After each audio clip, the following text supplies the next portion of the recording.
Hello, listeners. Welcome back to the Youth Rise podcast, a platform dedicated for the voices of youth in various communities to talk about a wide range of topics and personal stories. I'm your host, Queenie Gong, and today Natascha Borromeo joins me once again in the second part of the 2-episode series. In this episode, we talk specifically about our family's immigration stories. Natascha is Filipino, however, she was born and grew up in Canada. She talks about her grandma's journey from the Philippines to Canada, as well as the transitions and challenges she faced living in Canada as a Filipino. Finally, we finish off by highlighting the importance of family, as well as the importance of showing gratitude to our parents and the many sacrifices they made for us. This episode is both heartwarming and important to understand, as many youth in Canada are immigrants, just like Natascha's family. So Natascha, would you like to just provide some background info for the listeners? So I'm Filipino. I was born here in Canada, but my parents and my grandparents all came from the Philippines. And growing up, my grandma and my mom and my aunt were very poor, and they grew up in the mountains having no electricity, not much water, and they had to walk probably about 30 minutes every day to get to school, which is quite a far distance. And it was just such an amazing story because both of my grandmas had traveled to Hong Kong and to Canada for about, I think, 2 years without seeing their children, which was pretty crazy. Of course, it's so hard, especially with that parental bond, and it was in their teens as well, which is like a vital time for parents. But they had to take that sacrifice, and they were away for 2 to 4 years working abroad to raise enough money so that they could bring our family to Canada. And my dad always told me about coming to Canada and there being such a huge culture shock and huge language barrier. And even on top of that, not having seen his mom for the major years of his life. It was like he was so scared to even sleep in the same bed as her. He was scared to, talk with her, live with her, because it was like living with a stranger, Yeah. Which is pretty scary. But they worked so hard to bring us where we are now. And my parents worked so hard as well to make sure that they studied hard, went to, secondary level of education, getting a good job. And from Surrey, we were able to move to West Van, which is such a big accomplishment. But I think one thing that definitely stayed with my grandparents was like that scarcity mindset, where even though we have everything we need and we're just so lucky to be where we are, they still have that sort of, we need to sacrifice, that still sort of survival mindset, which kind of triggers in at the bad times. But, yeah. But I feel like that mindset, although it can, because you guys do have a comfortable life now, it's like important because you never know what's going to happen, right? True. And I think just having that in the back of your mind and just like having that consciousness that it could occur, that's like very important as well. So I think like what I was curious about is like what really drove your grandma to like choose Canada specifically, because Canada is very well known to have like a very diverse culture, I guess, but like why did she choose Canada out of all the other countries? Well, unfortunately, it's not much of like an exciting kind of story. It's actually was another coincidence where she just happened to be in the lineup between Hong Kong and Canada to go work as a maid or work as a nanny, and she was in line for Hong Kong, and I don't remember what happened, but I think she got to the front of the line and they were like, "Oh, so are you applying to Canada?" And she just said yes. And that just changed everything. We could have ended up in the States, or we could have ended up in Hong Kong, somewhere far different from here. But the way that life unfolded was just so perfect. Like, everything works out. because I think if I were in the States, I wouldn't be able to thrive as much because there's so many people. Not as many opportunities. Not as many opportunities. Not as diverse either. Mm-hmm. I feel like here, Asians are so much more welcome and so much more respected. Whereas in some states in the U.S. are... Yeah, I think most people know that there's still that stigma again for like Asians especially. Yeah. And because of like COVID, it kind of like went up a lot. Yeah, definitely. So yeah.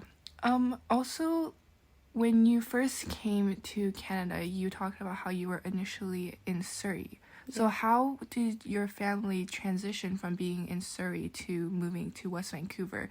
Because I don't think the listeners really know about like the demographic difference in Surrey and West Van. Okay. So growing up, I grew up in Surrey. And for those of you who don't know, Surrey is it's a very welcoming community. It's a very big city, but there are a few issues with it. With gangs, and a lot of younger kids in schools there are definitely getting into drugs and gang violence and things like that.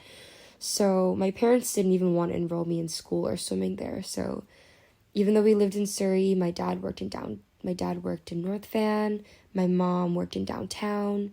I went to school in North Van, and I had swimming in West Van. So we would wake up every morning around 6 a.m. to drop off my mom to work, drop me off to school.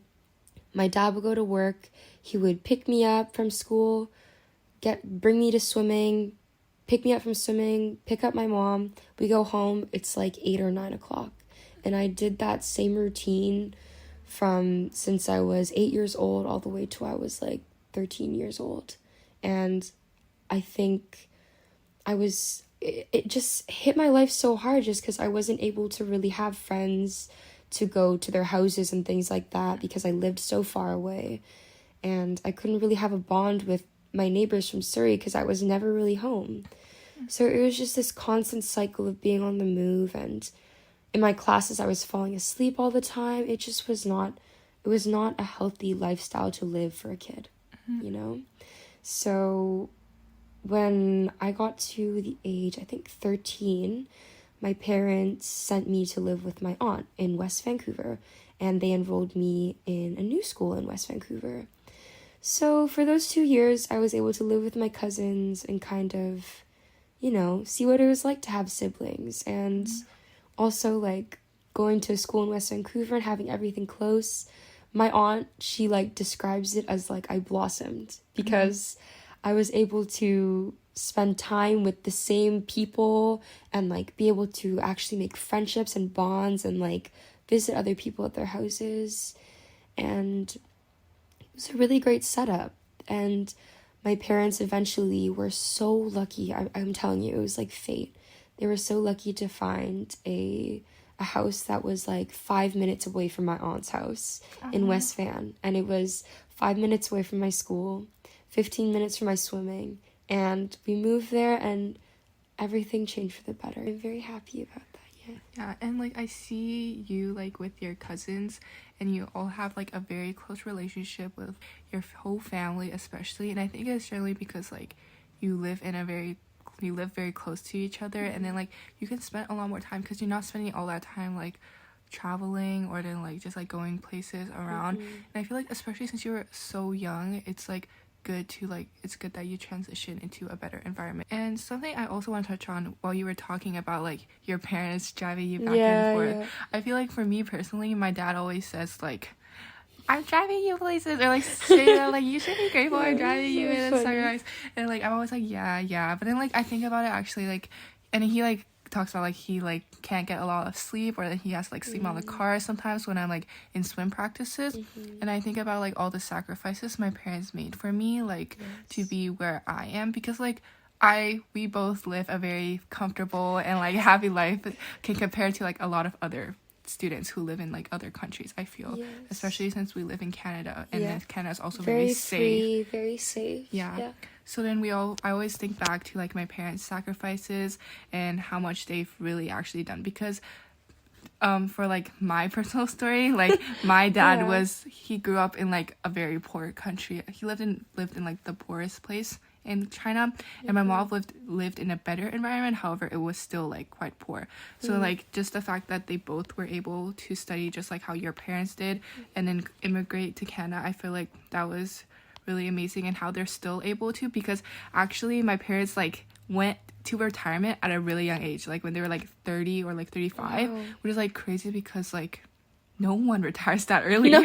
Yeah. That is amazing. But then like Yes. recently, after my brother went to university, like he went to the States, and as an international student, that is like a lot of money. And then my mom actually started working again, and I was so surprised Oh my because gosh. when I was younger, I never saw my parents work because they were always taking care of me. Like my dad would drive me, and then my mom would just like cook at home and like spend time with me. So like I never got that like experience until a few years ago, and then I realized I kind of got like, I never understood before as a kid like what other kids' parents like did. And then I got to realize that like, oh yeah, my parents can't like spend 24/7 with me anymore, and they have to Yeah. work and stuff like that. And that just like opened up my mindset to like how hard my parents had to work. And it's like ultimately because my mom went to work again. Oh yeah, I didn't say it, but like my mom went back into work because I have to go to university soon. Yeah. And then she has to fund my university, plus my brother has still not graduated.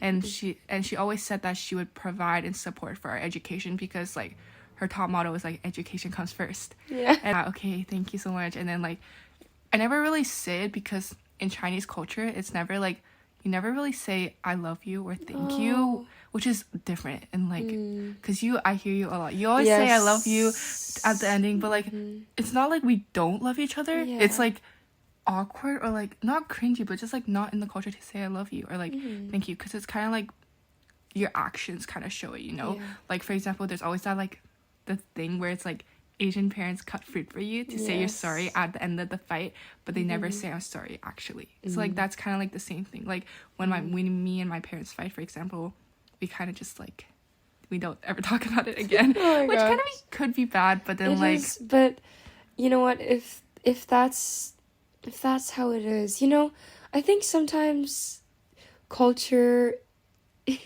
it does hold back a little bit, and especially like traditional culture, because it's the same in the Philippines, like, but my mom, she's very young, so she's really into breaking down kind of like traditional cultural norms, like oh yeah, Filipinos are very into pushing their kids into like being nurses or being in a good job that's very stable. But my mom, she's telling me that she's just going to be supportive of whatever I do. And she says like, yeah, I think we're both very lucky. Like, I just can't imagine those people who don't have like supportive parents. It's very difficult, I'm sure. I'm very grateful. Like, we're very, very lucky. and I feel like it's very important now that I realize it to like actually show that I'm grateful for it. Yeah. Because like I feel like if you're not actually explicit about it, they won't generally know. And then I feel like it's very important now. For example, like when my mom cooks for me, I feel like I used to just say, yeah, it's okay, or like which is like like Natascha just made a very like surprised face. For those who can't see her face, she made a really surprised. But like it was because like I never really thought too harsh, like I never thought too hard about like food. But then I realized that like my mom is really happy when she sees her family members eat her food, because she spent like an hour, 30 minutes, an hour you don't making see that, right? Yeah, because I'm like doing my own thing, but then it's kind of like a responsibility of a mom to make food, right? And then she makes me food, and then she wants to see that I actually like the food, and then that I'm eating it a lot. But like, and I realized this because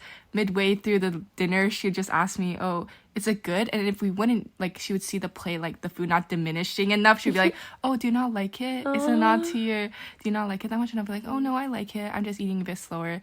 And then I feel like now I've changed, and I've started saying, yeah, I like the food, it's good. And I try to be like supportive of her, and then she'll be like, oh, I don't really like it. I'll be like, no, it's good, Mom, don't worry about it. That's so sweet. And then I feel like it's like important because like I kind of feel like in a lot of families as well, like people our age kind of like forget about all the sacrifices their parents have made for them. True. And then like my dad also, like, he drives me everywhere because my mom is afraid of driving. So then my dad drives me places, and then, like, he always says yes. He has never said no for anything. Like, can you drive me? Well, he obviously drives me to school and, like, necessities. But then I say, oh, can I go to a cafe to study? He's like, of course. Can I go with my friend to hang out? Oh, where do you need to go? Just send me the address. That's so sweet. Or, like, if he's out with friends, too, and then, like, I'm somewhere outside and I need to be picked up, like, I'll call him and be like, okay, I'll leave my friend's place and I'll come pick you up. And, like, sometimes I feel bad about it, and then but like he'll do it like with, like, he wouldn't think at all and just, like, come right away. And I feel like I never actually used to say thank you to my dad for driving me. And then, like, because in my mind, in my young mind, I just thought it was like a basic thing to have. Then I realized, no, like, it's not something that everyone has, and it's not something that's, like, automatically given, and I should just be like, oh yeah, it's mine. Like, what?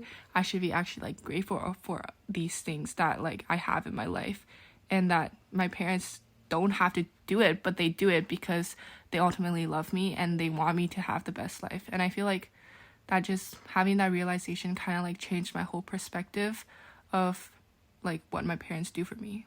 That is so amazing. I'm so proud of you, because that's so sweet. Like, nobody had to tell you anything, like, nothing had to happen, and you just realized that, and you wanted to give that love back to your parents, and that is the sweetest thing ever. That is so sweet. I love that. You are so right. But I feel like, yeah, especially in Canada, there are lots of immigrants here, and lots of international students, especially coming now because of course, the diversity that Canada offers and all of that. And immigration. Yeah, it's quite easy. Yeah, and I feel like, especially, I have also my friends, they're mostly all immigrants as well. Like, in my class, there's, like, so many cultures that surround it, and everyone can relate. Like, all their parents have gone through immigration as well, and they have that experience, of course, of the language barrier, the cultural difference, and that initial moment of coming to Canada. It's always hard for everyone. Like, because I was born in Canada, like, I never got to experience it, like, the initial part myself, because my parents, like, worked really hard when I was still a little baby, so I couldn't do a lot for them then. But, like, I feel like my dad always says this thing where, when I get old, are you gonna just leave me behind and not take care of me? Oh my god, my parents are that too. Yeah, he's like, when I get old, you're just gonna, like, forget about me and you're gonna put me in a nursing home. And then, oh my gosh, and so, like, he'll say those things up, and then, like, I'll always, like, push it aside, be like, no, don't worry about it, we will get there eventually. But then, like, now, like, I think about it, of course I'll take care of my parents when they get old, and I'll support them as well, because, like, what about all the years when I was younger and they could have left me on the road, but instead they took care of me. So, like, and they didn't have to move. They didn't have to immigrate. Like, they had a life in China. They have their whole family is in China. They could stay there, but they chose to immigrate because to provide a better life for me and my siblings. And they only made that a big part of their choice was us. So I should always be grateful for that. I feel should. That is a great mindset to have. Yeah. I think that's such an Asian thing as well, because Filipinos, like, you have to live with your parents, and, like, once you move out, you buy your own house, and then they move in with you. Oh, really? Yeah, that's why my grandma lives with us. Oh. Ryan's grandma lives with them. Seriously, if you ask any Filipino friend you have whether they live with their grandparents, they will say yes. Because it's a culture thing. You'll see no Filipino grandparents in nursing homes. If you do, guaranteed they did not have a good relationship with their kid, or their kid is, like, not very Filipino. Yeah, but I feel like it's kind of, like, nice to have your grandma in the house. It is super, like, nice.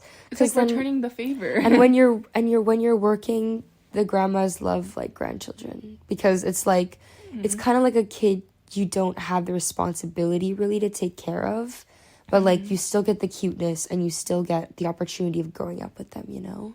Yeah, that's true. Because I feel like when you have a kid, like the way they're raised and the way they turn out is mainly on you, you know? Yeah. Oh my gosh, I have these thoughts sometimes, like, when I have a child, how am I gonna raise them? Same. Because, It's like, how I you... want, like, because when I think about how I grew up, like, what drove me to work hard in school? Because my parents never actually, like, pushed me. I just kind of, like, wanted it myself. But, like, there are students, obviously, in every school where they have those few students who, like, don't work as hard and, like, get into, like, the bad or negative behaviors. Like, how am I gonna influence my child to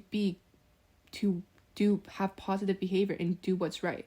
And, like, I think about that right now as a 16-year-old, but, like, I feel like it's, like, it is a vital question, because, like, how, because, like, you can't just tell a child who's, like, 4 and can barely, like, hey, speak, this is what you need to do and this is what's gonna happen, like, put it in their minds, like, when you're 13, you better work hard in high school, or something like that. And I don't want to be, like, the type of parent who pushes their child, because I want them to, like, grow on their own, find their own passions. But I feel like as a parent, it's also kind of the responsibility to kind of, like, facilitate, like, give opportunities for them to find that, because how are they just gonna find them on their own, right? So I think that's what people have been trying to figure out, like, what is the right way to raise a child. And honestly, there is no right way, because if you take, like, all the successful people in the world, let's say, and, like, see how they grew up, no one is the same at all, you know. Some people didn't grow up with parents, some people grew up with super supportive parents, some people grew up with strict parents. Like, I think a lot of success is also partially just luck. Really? I think there's an aspect of luck to it, like, you know, like coincidences, or, like, things that you probably wouldn't have the opportunity to, you know, and then it just comes to you. It's supposed to be there, you know. Like, some of it is just fate, I feel like. Yeah. I feel like I have a lot of luck saved up, because these past few years I haven't been very... Maybe you were, like, a super, like, in your past life, you were, like... No, don't say that, because that means now in my current life I won't be lucky. If you're saying my past life will be lucky. No. What if in your last life it was super unlucky, but you did great, like, really good deeds, and this is, like, your karma back? Like, bad? No, good. Karma is good or bad. Good karma. Like, let's say you were, like, a beggar in your past life and you, like, had so much bad luck, but, like, there was someone who was, like, even poorer than you, and you gave your money to them, and then you died. Wow, thank you. And then God was like, wow, this is such a kind-hearted, charitable person. Your next life, you will be very opulent. Like that. And then now you're so blessed with luckiness because, you know what I mean? Yes. That totally got off topic, but, like... Yeah, we kind of went really off topic, but it's okay. So, like, kind of going back to the main question of, like, your immigration story, I guess, like, there's a lot of factors that influenced it. And, like, just to, like, simplify it all, like, your parents, like, or, like, technically your grandma, but, like, your whole family kind of, like, gave you that opportunity to live here in Canada. And it was partially due to luck. However, it was totally up to, like, your own hard work that made you really blossom and, like, flourish to where you are today. And their drive, like, they had a goal, they had a dream. Like, my mom, like, thought it was impossible. My grandma thought it was impossible at first. She's like, oh man, it would be amazing to go to Canada. And she just had that dream, and it came true. Yeah. My mom was like, I would love to live in a house close to my family, and, like, somewhere where we don't have to wake up, like, 6 a.m. every morning kind of thing. And it was her dream, and it came true. So I'm hoping my dream will come true. Manifestation, everyone. Honestly, I actually kind of feel like manifestations work. It does work. You know why? Everything in the world is energy. If you think about it. Oh my gosh, you're talking like my mom now. My mom talks about, like, but seriously, like the earth can, like, if you manifest, it can, like, hear you, and then because of that, you can actually make it happen. Queenie, literally think about it. Like, when the Big Bang came out, everything is energy, everything is atoms. Yeah. So your thoughts are also energy. And, like, when you send out, like, you know how, like, when you feel feelings, you feel a physical, like a physical reaction in your body. That's not just like happenstance. It's, like, energy moving through your body, like, in like, different waves. Like, it's like, manifestation is totally real. Yeah. And I've been starting to do it. Okay, last year there was a certain point where I didn't believe it because, like, before my, like, AP stats test, I did, like, a TikTok manifestation where I was like, I'm not gonna fail my test tomorrow, and I failed it. No, but that's the thing. You have to think of the positive. You can't just like want something without like a real like Yeah. feeling or motive for it. You can't just say I want it because I want it, but you have to be like, what deep inside feeling will I get from wanting it? Yeah, and also you can't focus on what you don't want to happen. You have to focus on what you want to happen. Because if you focus on what you don't want to happen, then you're going to think about that over and over again. Yeah. And then that's why you failed. If you would have been like, I want to get a 100% or whatever, you probably would have gone like a 90 something. But like, don't depend on manifestation. Like, still study, guys. Like, yeah, okay, yeah. We're not saying just depend on that and just like think it will come true. Manifestations work because they motivate you to work hard. Yes, and don't also just only use it on your studying. You can also use it like life goals. In your life, yeah, literally like life. Like, just think like, this is how I want to feel, and then wake up and try feeling that feeling like every morning, and like eventually like you'll feel that feeling every day, and then things will literally just come to you.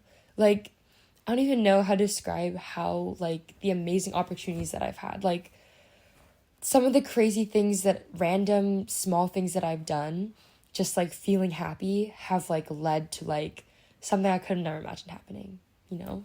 Like that docuseries thing. Like, I have an IMDb page now, but it's like, okay, so basically, backstory, I was sitting in like computer science class, and I was just like, we were reading the announcements, and there was like this form for like youth, like creative youth in the area, and like if they wanted to be a part of like a little interview series thing, and I was like, let me just try. They probably won't accept me because it's like TELUS.